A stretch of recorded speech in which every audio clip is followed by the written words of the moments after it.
João capítulo 10, versículo 9 e versículo 10 diz assim: eu sou a porta. Se alguém entrar por mim, salvar-se-á, e entrará, e sairá, e achará pastagens. O ladrão não vem senão a roubar, a matar e a destruir. Eu vim para que tenham vida e a tenham com abundância. Eu sou o bom pastor. O bom pastor dá a sua vida pelas ovelhas. Quem diz amém? Diga comigo: Senhor Jesus, fala comigo. Amém. Podem assentar, amados, em nome do Senhor. Eu quero trazer para os irmãos, nesta noite de celebração da ceia, uma palavra que desse texto será extraída, e eu gostaria de falar sobre a porta e o pastor. A porta e o pastor. Devo começar lembrando aos irmãos, ou relembrando, que salvação é o tema predileto de Deus. Eu digo isso sempre.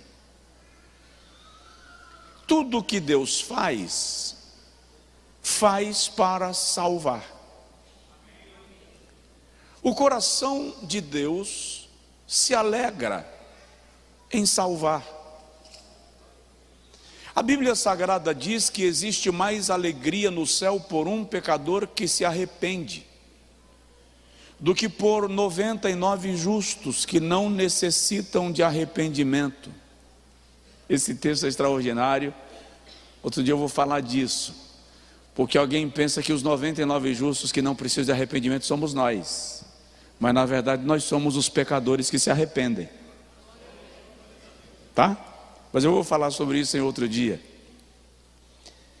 Salvação é o plano eterno de Deus. É um plano tão perfeito, eterno e profundo que a mente humana, desprovida do auxílio da graça, não poderia entender. O texto de João capítulo 10, versículo 10, 9, 10 e 11, em cujo texto Jesus se apresenta como a porta e o pastor, na verdade o ponto de partida, a inspiração deste discurso de Jesus é o capítulo 9. É uma sequência. Para você entender, deixa eu falar rapidinho. No capítulo 9, Jesus cura um cego de nascença. Alguém chegou para Jesus e perguntou: por que ele nasceu cego?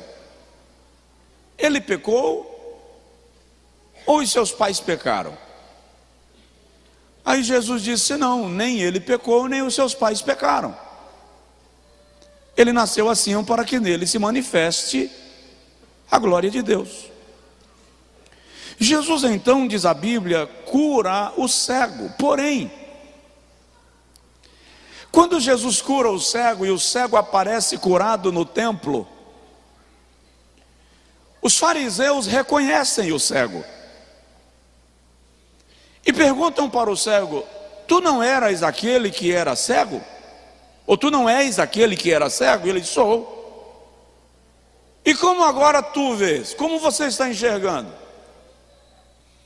O cego disse: um homem chamado Jesus me curou. Eles não creram.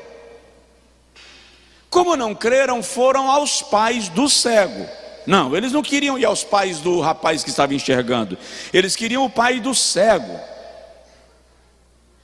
E quando chegaram ao pai do cego, perguntaram para os pais: esse rapaz é o teu filho? Os pais responderam: é. Mas ele não era cego? Está no capítulo 9, tudo isso. Era. E como ele agora vê? Os pais respondem: bom, que ele é nosso filho, é. Que ele era cego, era. Mas como ele agora vê, perguntai a ele mesmo. Ele é maior de idade e pode responder por si. Por que os pais respondem assim? Porque em João capítulo 9, versículo 22, você encontra que os líderes do templo haviam determinado que aquele que declarasse que Jesus era o Cristo deveria ser excomungado, deveria ser expulso da sinagoga. E havia uma espécie de excomunhão, porque a excomunhão no sistema religioso judaico tinha diversos níveis. O nível pior, o nível mais elevado, era chamado de querem. Quando o indivíduo sofria esta punição, esta excomunhão, que é a que está citada em João 9, 22, ele era considerado virtualmente morto. Ninguém poderia conviver com ele, sua família não poderia lhe receber em casa, ninguém deveria saudá-lo, e dever-se-ia vender a ele apenas o suficiente para comer, para a sua subsistência. Então, o indivíduo era eliminado do convívio social, do convívio religioso e espiritual. Ele deixava de existir. Os pais do antigo cego, sabendo disso, não quiseram se envolver. Que ele é nosso filho, é. Que ele era cego, era. Mas como ele agora vê, perguntai a ele. Quando foram perguntar ao cego de novo, isso tudo está no capítulo 9, e é muito gostoso de ler, porque quando vão perguntar para ele novamente, ele diz assim: mas eu não já disse a vocês que quem me curou foi um homem chamado Jesus, o Cristo, e ele disse para eu enxergar e eu passei a ver. O texto diz que quando ele insiste nisso, expulsaram-no da sinagoga. Isso está no capítulo 9, versículo 34. Ele foi excomungado. A partir de agora você morreu. Você não entra mais na porta do templo, não tem acesso mais aos privilégios da lei. Você não será abençoado pelo sacerdócio, só pode comprar o suficiente para vender, e nem pode ficar morando com a sua família. Você está excomungado e o camarada vai embora. Mas uma leitura do texto revela para nós que o cego saiu feliz, saiu alegre. Como é que o camarada é excomungado e sai alegre? A alegria dele está no fato de que ele perde o acesso ao templo, mas ganhou acesso a Cristo. Ele perde o acesso à religião, mas ganhou o acesso à graça. Conheceu Jesus. Quando Jesus fica sabendo de tudo isso, Jesus então toma o episódio do capítulo 9 como ponto de partida para narrar o capítulo que está registrado no capítulo 10, quando ele diz: eu sou a porta. Ou seja, se a porta da religião se fechou para você, eu sou a porta aberta que te leva ao céu. É isso que Jesus está dizendo. Eu sou o bom pastor. Ora, se o sacerdote não quer abençoar a sua vida, eu sou o pastor da tua alma. É isso que Jesus está dizendo. Eu sou aquele que vou cuidar da tua salvação. Agora, existe uma expressão grega muito utilizada no Evangelho segundo João, ego eimi, ou ego eimi, que é uma forma de alguém falar de si mesmo. Jesus usa este recurso por diversas vezes no Evangelho de João, mais do que em qualquer outro evangelho. Ele começa, por exemplo, no capítulo 4, conversando com a samaritana e diz: eu sou o Messias, eu que falo contigo. Chega no capítulo 6, ele diz: eu sou o pão da vida. Chega no capítulo 8, ele diz: eu sou a luz do mundo. Chega no capítulo 10, ele diz: eu sou a porta, e eu sou o pastor. No capítulo 11 ele segue: eu sou a ressurreição e a vida. No capítulo de número 14 ele diz: eu sou o caminho, a verdade e a vida. No capítulo 15 ele diz: eu sou a videira verdadeira. Jesus falando de si mesmo. Aqui ele se coloca como pastor e porta ao mesmo tempo. Por quê? Porque a porta do aprisco, no contexto palestino, é a extensão do pastor. Como? Quando o pastor vem do campo trazendo as ovelhas para o aprisco, e o rebanho muitas vezes é grande, é uma prática comum, ou era uma prática comum nos dias de Jesus, o pastor subia na cancela, na porteira do curral, do aprisco, colocava um pé num morão da porteira, o outro pé no outro morão, e ele chamava as ovelhas para entrarem no aprisco, e as ovelhas passavam por debaixo dele, por entre as suas pernas. Por isso Jesus diz: eu sou a porta, porque ninguém entra no aprisco sem passar por mim. Aí ele diz: e eu sou o pastor, ou seja, quem é guiado por mim tem acesso à porta. Quem alcança a porta, alcança o pastor. Quem entra pela porta, recebe, encontra o pastor. Quem está debaixo do meu pastoreio, entra pela porta. É isso que Jesus está dizendo. Por isso ele usa as duas expressões no mesmo capítulo. Eu sou a porta e eu sou o pastor. Agora, no texto que nós lemos, Jesus vai nos ensinar, nos revelar 3 privilégios de tê-lo como pastor e de entrar pela porta. 3 privilégios, eu vou falar desses 3 e a gente vai cear. Primeiro privilégio que Jesus nos dá de tê-lo como pastor é liberdade. Diga comigo: liberdade. Olha o que ele diz no versículo de número 9: eu sou a porta. Se alguém entrar por mim, salvar-se-á, será salvo.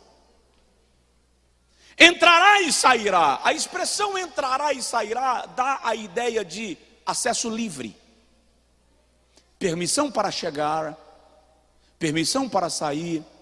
É mais ou menos a minha sensação quando eu chego na casa do meu pai e da minha mãe. Se eu chegar na sua casa, eu vou pedir licença para passar pelo portão. Quando eu chegar na porta da sua casa, eu vou pedir licença para passar pela porta da casa e entrar na sua casa. Isso é um protocolo meu. E se você me chamar na cozinha, eu vou pedir licença novamente para entrar na cozinha. Isso é um protocolo meu. Mas na casa do meu pai, eu chego e entro. Não peço licença. Entro na sala, vou direto para a cozinha, depois eu vou no quarto, vou ao banheiro, me estendo na cama deles, E quando eu volto, eu ainda tiro a tampa da panela para pegar aquele pedacinho de carne frita com a ponta do dedo. E antigamente, agora ela não faz mais isso, não sei se porque eu já fiquei velho, mas antigamente ela ainda chegava com aquelas colherinhas de pau, aquela colher de pau, e batia na mão e dizia assim: pega o garfo. Porque na casa do meu pai eu tenho liberdade. Jesus está dizendo aqui: quem entrar por mim será livre. Tem liberdade. Entrará e sairá. Presta atenção. Eu tenho sempre dito aqui que um dos princípios do serviço a Deus é a liberdade. Deus não quer de mim e de você nada que seja debaixo do medo, da opressão e da escravidão. Por quê? Porque Deus é o meu Pai. Deus é o teu Pai. E nenhum pai quer que o filho lhe sirva movido pelo medo. A não ser que se torne um pai tirano, o que não é a característica de Deus em nenhuma das suas manifestações.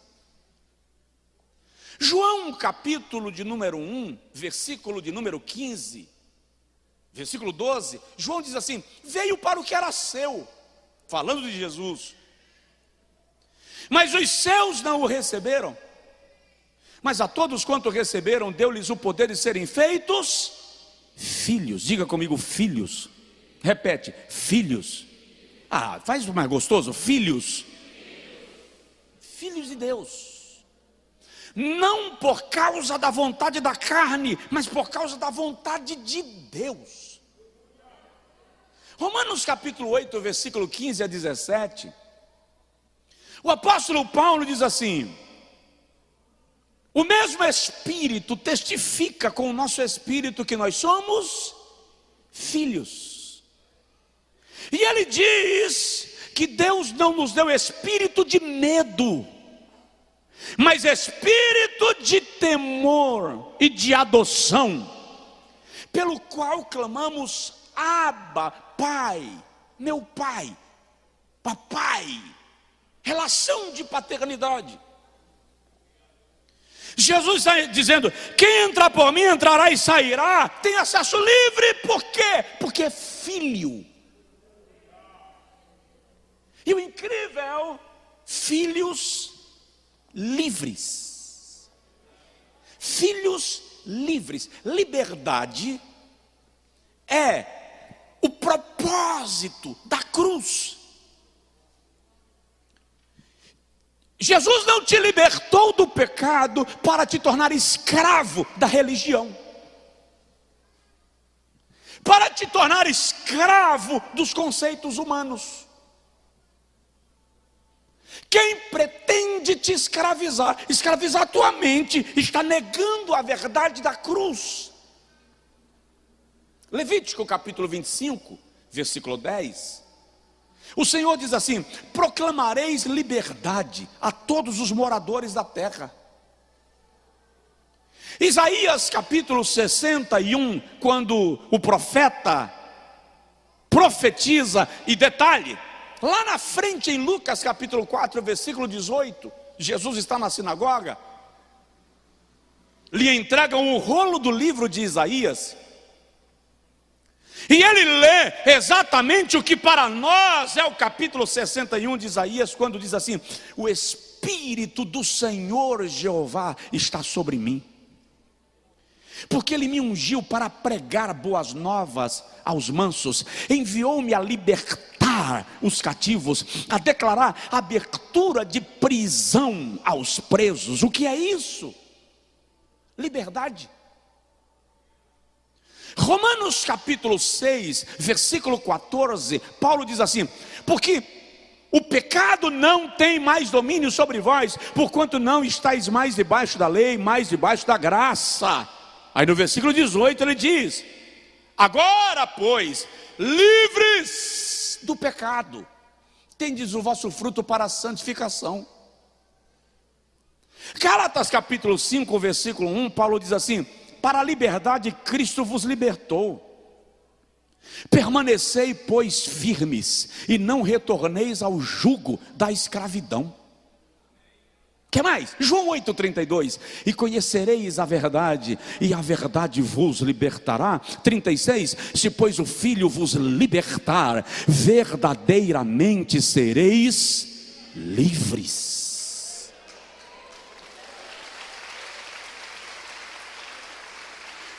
Quando Jesus é o nosso pastor, e quando nós entramos pela porta, a primeira dádiva dessa relação é liberdade.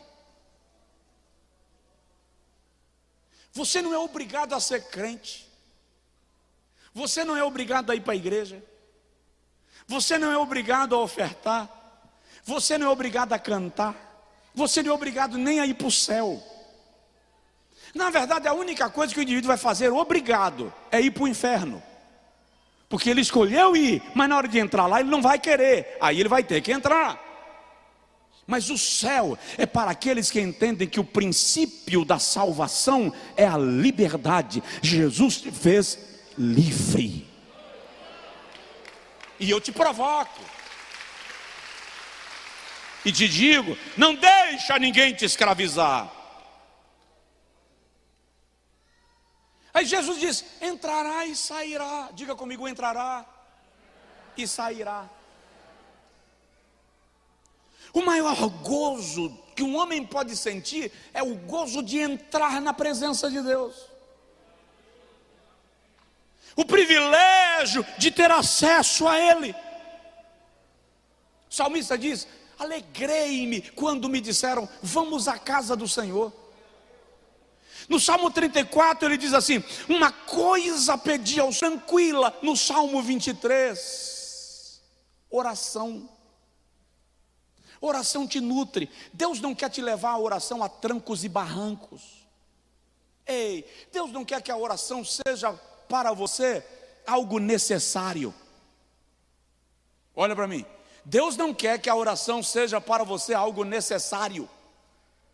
Deus quer que a oração seja para você algo prazeroso. Não é orar porque precisa, é orar porque gosta de estar na sua presença. São as águas tranquilas.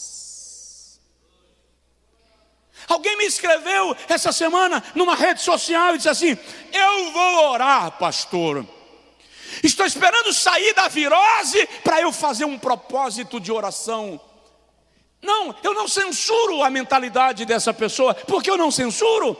Porque alguém nos ensinou que oração é aquilo que você faz quando você estabelece campanhas de 7 dias, 40 dias, 21 dias, de joelhos, no monte ou no vale, essa coisa toda. Ninguém ensinou para nós que oração tem que ser uma prática contínua, de toda hora, de todo dia, que você ora no ônibus, ora no carro, ora no trânsito, ora na cama, ora no banho.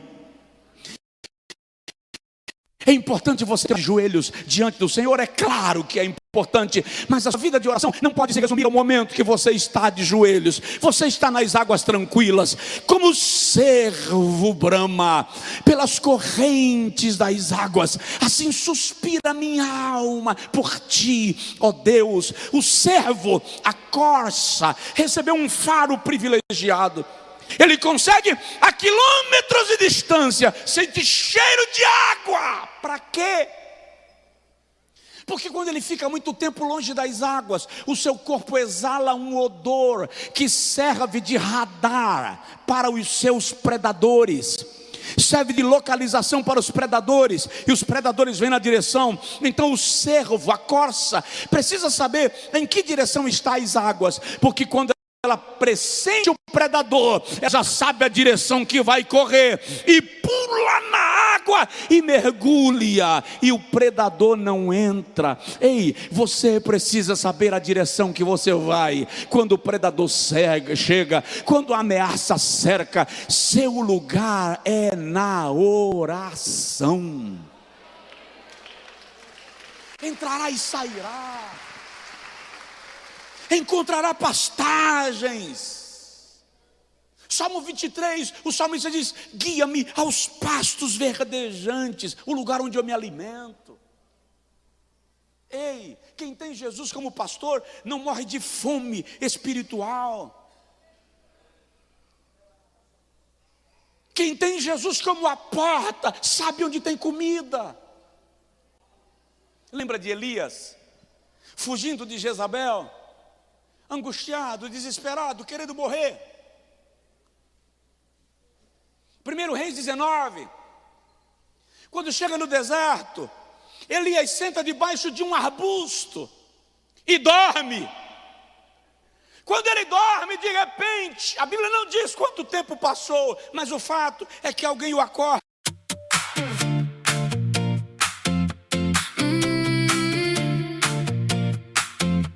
Tu dis mon nom trop bas, comme si c'était un secret. Tes yeux me suivent déjà, dans le reflet de la baie. J'ai gardé ton message au fond de mon téléphone. Et quand la nuit prend le large, ton sourire me colonise. Encore un pas et tout s'allume. Je perds le nord quand tu me remues. Dis-moi que tu viens, ne fais pas semblant, on sait très bien. Elias, quando ele levanta, a Bíblia diz que do seu lado estava pão assado sobre brasas e uma botija de água.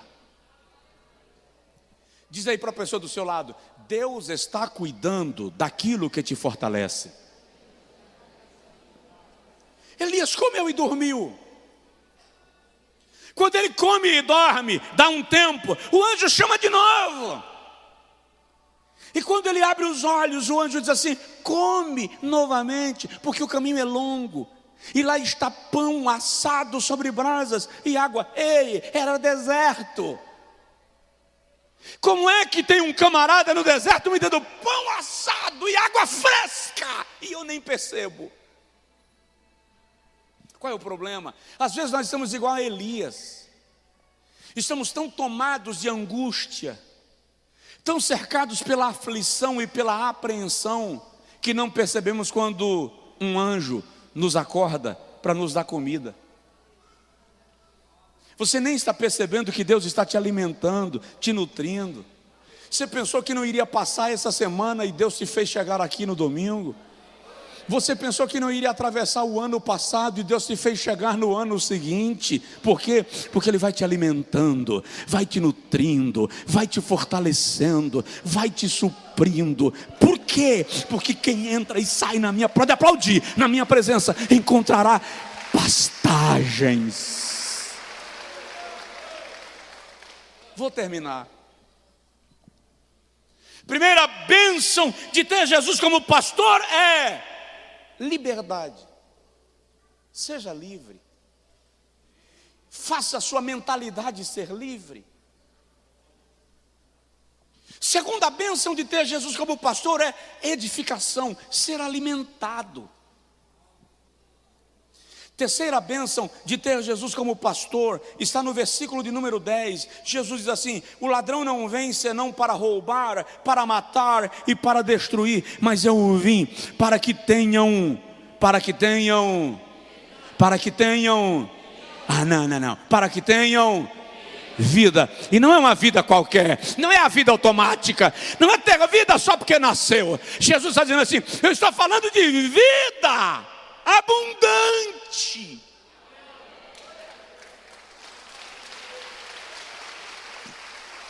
Vida plena. Aleluia. E tem gente que pensa que vida abundante aqui é a vida eterna. eterna. Aqui, exclusivamente nesse texto, Jesus não está falando da vida eterna. Neste texto, Jesus está falando da vida aqui. Vida abundante, ele está falando da vida aqui. Porque tem gente que pensa que seguir a Cristo é viver com cara de quem comeu babosa com caroço de farinha.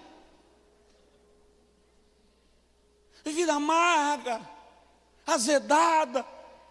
Sabe, pastor Manassés quis me convencer que a farinha do Maranhão é melhor do que a nossa.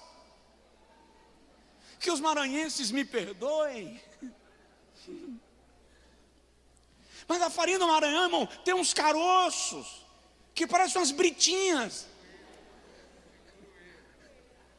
Aí o cara pega croeira com babosa e ainda coloca pimenta e pensa que isso é ser crente. Não. Jesus está dizendo: quem entra por mim,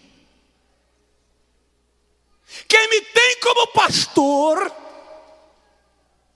recebe vida plena.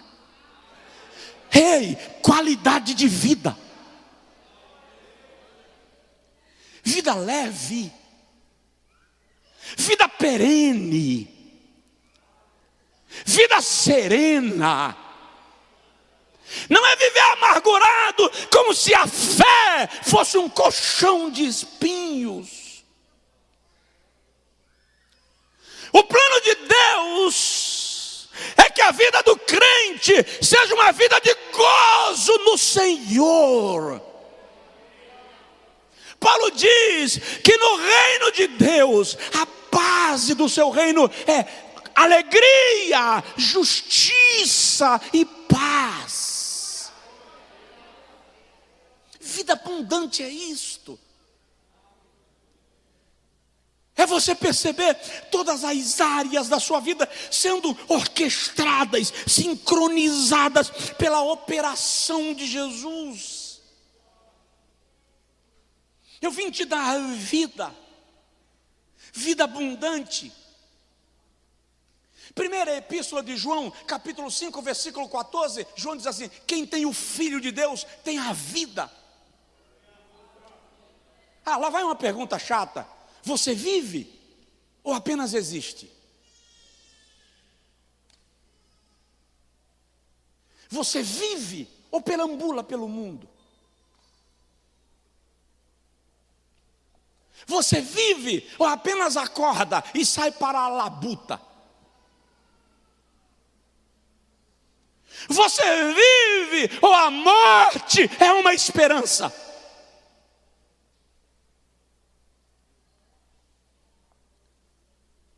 Eu sou o bom pastor. Eu vim dar a vida pelas minhas ovelhas. O ladrão vem para roubar, para matar e para destruir, mas eu vim para que tenhais vida. Dá uma sacudidela de leve nessa pessoa que está do seu lado e fala com ele assim: vive.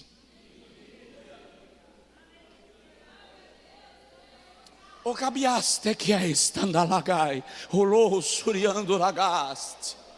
Sabe o que eu lembrei agora? De quando Adão e Eva pecaram. E Jeová vai no Éden para encontrar-se com Adão e Eva.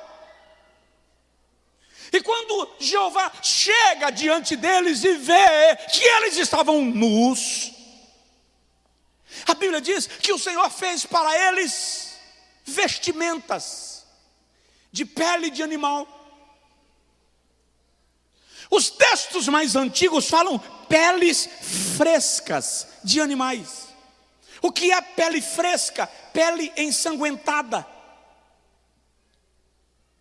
Por que ensanguentada? Porque sangue é vida.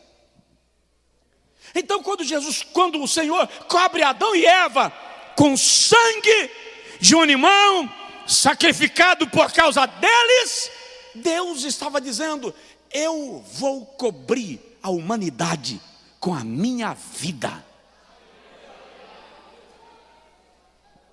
Ele cobriu você com a sua vida. Segundo aos Coríntios capítulo 4, versículo de número 11, Paulo diz assim: e assim nós que vivemos, estamos sempre entregues à morte por amor de Jesus, para que a vida de Cristo se manifeste também em nossa carne mortal. Incrível, a vida de Cristo não se manifesta apenas em nossa vida espiritual, se manifesta também em nossa carne mortal. Paulo está dizendo que aqui no corpo nós precisamos viver.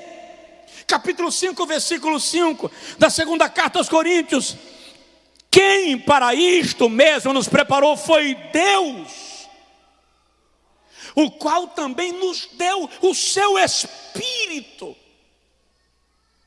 Paulo tem tanta certeza da vida em Cristo, que aos Filipenses ele diz, capítulo 1, para mim o morrer é lucro, mas o viver é Cristo. O que Paulo está dizendo? Paulo está dizendo, eu não vivo Paulo, eu vivo Cristo. Quem você vive? Para mim o morrer é lucro e o viver é Cristo, porque Paulo está dizendo, eu vivo Cristo. O homem que não tinha lugar para reclinar a sua cabeça, o homem que estava cercado de inimigos, de acusações e de calúnias, o homem que levou sobre si os pecados que não eram seus, é o homem que você não encontra em depressão. Você não encontra Jesus em depressão. Você não encontra Jesus lamuriando da sua existência. Para que meu pai me trouxe numa missão impossível dessa? Não, você não encontra. Muito pelo contrário. Na cruz do Calvário, quando todos zombam, ele diz, Pai, perdoa-lhes. Isaías no capítulo 53, e eu encerro, versículo 4 e 5 diz assim, verdadeiramente Ele tomou sobre si as nossas enfermidades. Diga comigo, enfermidades. E as nossas dores levou sobre si. Diga comigo, dores. No versículo 5 ele diz, verdadeiramente Ele foi ferido por causa das nossas transgressões. Fala comigo, transgressões. E moído por causa das nossas iniquidades. Fala comigo, iniquidades. Vou te dar um esboço de pregação para você desenvolver e estudar. Isaías está falando de 4 áreas da nossa vida que o sacrifício de Jesus trouxe vida plena. Primeira, física. Ele levou sobre si as nossas enfermidades. Isaías está dizendo, Deus não deseja que você permaneça enfermo. Deus não pretende que você fique doente. Deus não semeia enfermidade para testar a sua fé. O plano e a vontade e o desejo e o prazer de Deus é te curar. Porque a gente adoece, porque o pecado entrou no mundo e nós somos vitimados pelo pecado, e no pecado nos descuidamos, não cuidamos de nós como devemos, mas o plano de Deus para você é saúde. Saúde. Deus vai botar uma enfermidade para pesar a mão. Quem você pensa que Deus é? Segundo, Ele levou sobre si as nossas dores. Dores falam de enfermidades emocionais, psicológicas, psicossomáticas. Ele está dizendo que na cruz de Cristo os nossos traumas, os nossos dilemas, os nossos medos também foram crucificados.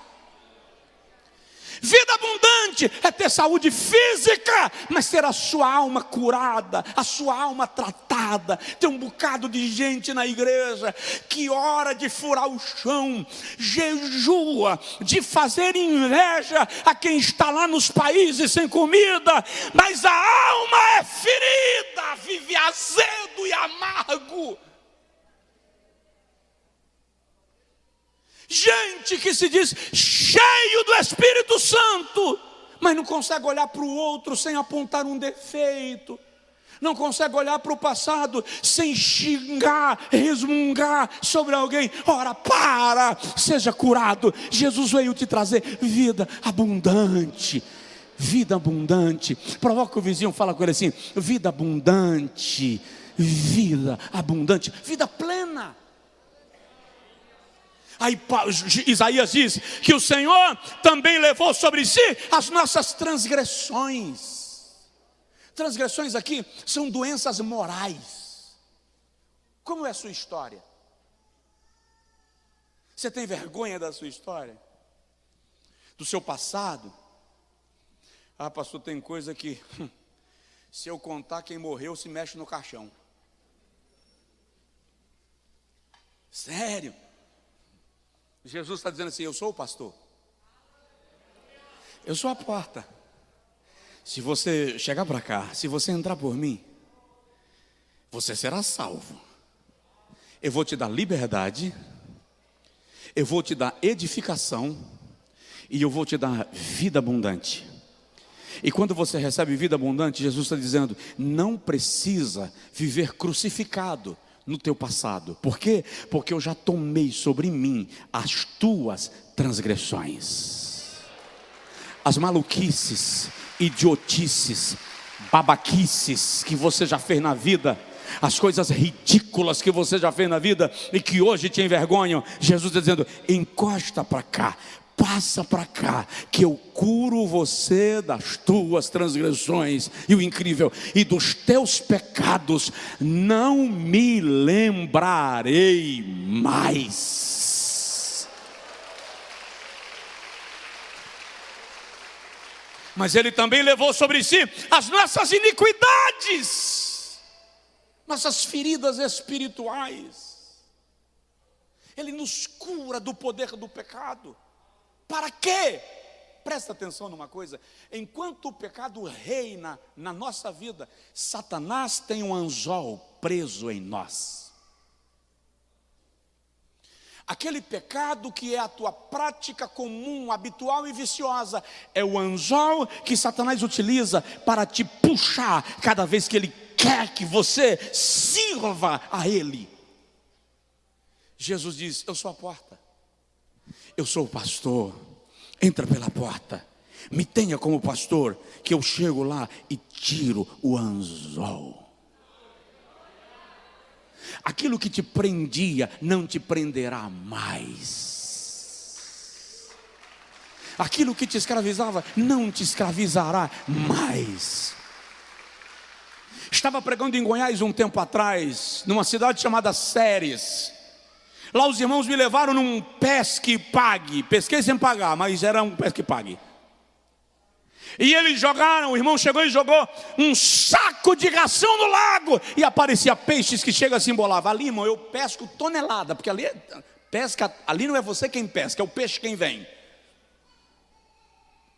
E daí a pouco a vara que estava na minha mão começou a sacudir. E eu trouxe o peixe.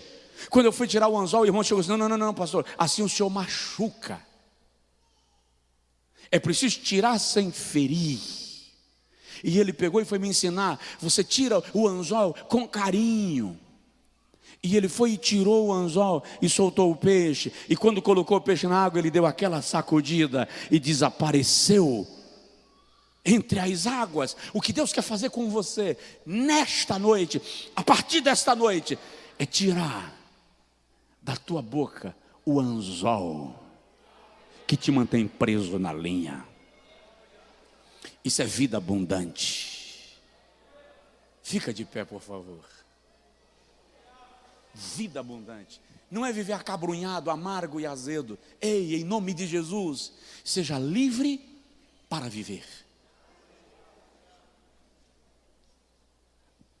vida cristã não é para se tornar uma prisão sobre você, um agrilhoamento sobre você. Aquilo que você faz para Deus deve ser feito em liberdade de vida, servindo ao Senhor com o prazer de servi-lo, obedecendo com o prazer de obedecê-lo.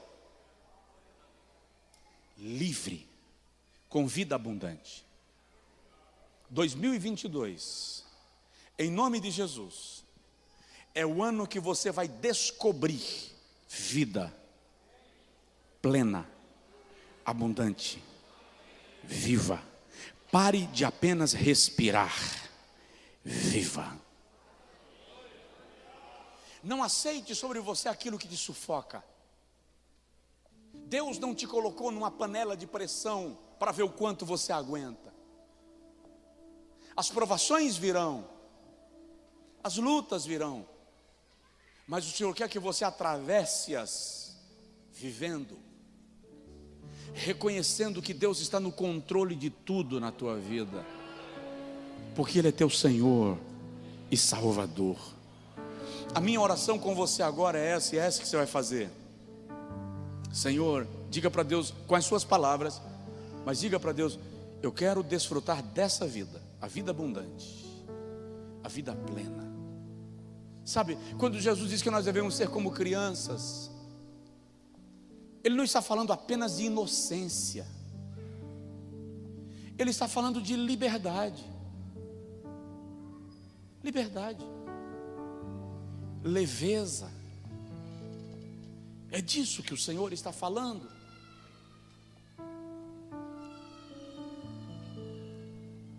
Essa semana eu fui dar uma caminhada na beira-mar.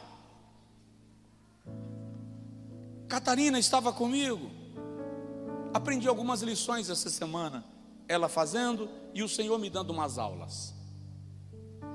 E no local que eu estava, tinha umas pequenas piscinas do próprio mar, rasinhas, pisou, subiu terra.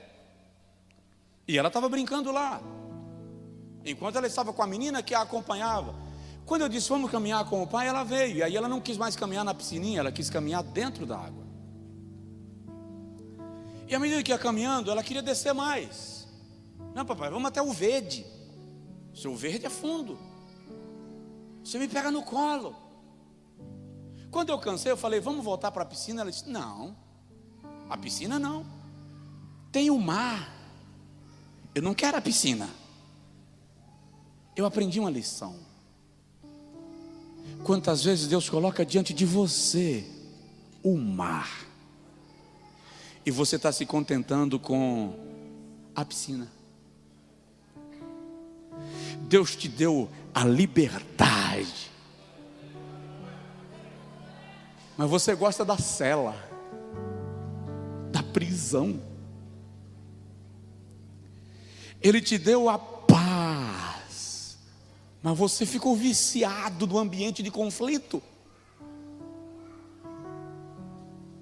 Ele quer te fazer andar por águas profundas, mas você aprendeu a se contentar com a areia. E é como se Deus dissesse assim, no meu colo você pode ir nas águas profundas. Sabe quando a criança está aprendendo a andar? Quem é pai ou mãe aqui? Levanta a mão. Antigamente, você ia ensinar teu filho, tua filha a andar, você encosta ele no sofá, afasta dele 1 metro, 1,5 metros, e faz assim, dandá, dandá. Quem já fez isso? É incrível como todo pai e toda mãe fica babão. A criança dá um riso banguelo. Se a tua mulher te der um sorriso banguelo, você não acha bonito. Se o teu marido te der um sorriso banguelo, você não acha bonito. Mas o teu filho, a tua filha te dá um sorriso banguelo e é o sorriso. A criança dá um sorriso banguelo, abre os braços e dá um passo inseguro. Antes de dar o segundo, ela ri de novo. olha para a direita, olha para a esquerda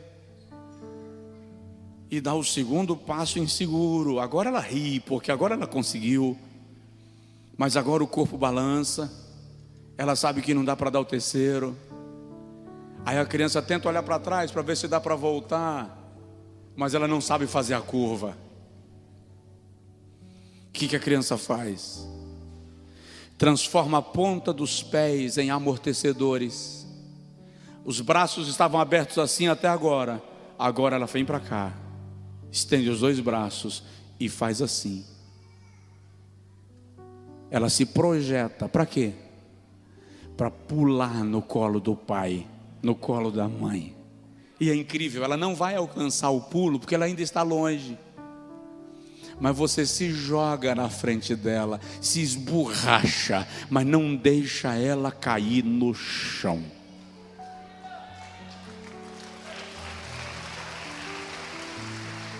Jesus,